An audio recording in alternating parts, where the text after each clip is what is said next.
and welcome to this series of the VIAVI Network and Service Companion how-to videos.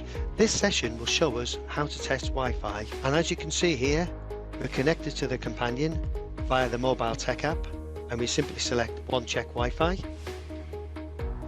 First thing we do is we select a profile, and there may be several profiles on here that we want to select, but in this particular case I'm going to select Wi-Fi UCLA. We then select the network, and you can see all the networks appearing on here. So I'm going to connect. I enter the user password into there, so I'm now effectively connecting to the customer access points to test it, and to test exactly what experience the customer is going to get on there.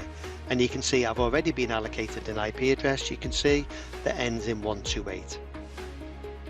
So I'm done. So now the last thing I need to do is to select the location. So I simply select, hit home office, maybe this is where the access point and where I'm standing at the moment, and then say start. And once I've selected start, the companion will now go on up through all of the layers, starting at layer 1 at the physical layer all the way to layer 4 at the TCP layer, which is the UCLA speed test in this particular case.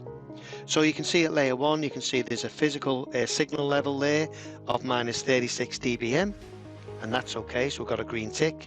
And you can see the physical phi rate, that's the actual maximum throughput that we can get between the VIAVI's 3x3 antenna and the customer's access point. In this case is 780 megs, but that will vary depending on noise and other circumstances. We can then see that we're sitting at 5 gigs, and the standards supported are A, N and AC at 80 megs width, which is all the things that we would expect. Again, we can see confirmation of the IP address and the fact that ping was 10 requests sent and 10 received, so again another pass.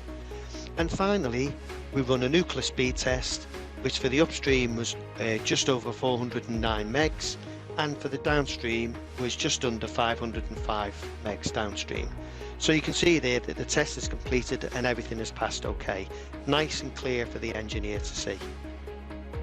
Something else we can do for each of these results is, if you look at the UCLA speed test on the screen now, there's a little box next to it, and if I open that box up, you can quite clearly see confirmation of the upstream and the downstream, graphical representations of that, and we can also see what the minimum upload throughput is and minimum download throughput for this particular profile that we selected, which is Wi-Fi UCLA.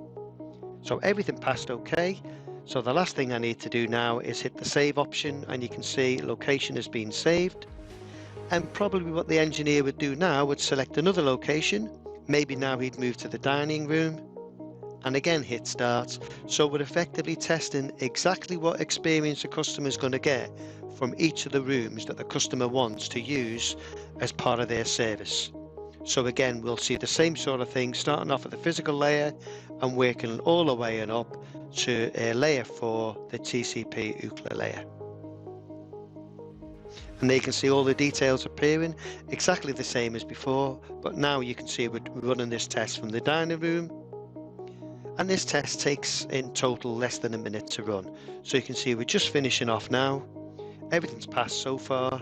I suspect the UCLA test is going to pass because we know that the thresholds that a customer can set were 30 megs upstream and 30 megs downstreaming, and as we'd expect, everything is passed.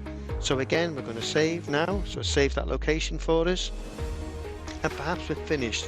They were the only 2 places we want to test. So at this point, we'd simply enter the information in there that we want to be tagged onto the report, and select generating reports. The report will be saved on the tester and also sent on up into the cloud. And there we go, report generated. So that's it. The OneCheck Wi-Fi test run, and everything's passed okay. We can now go on to our next job. Thank you for watching. I hope you found this video useful.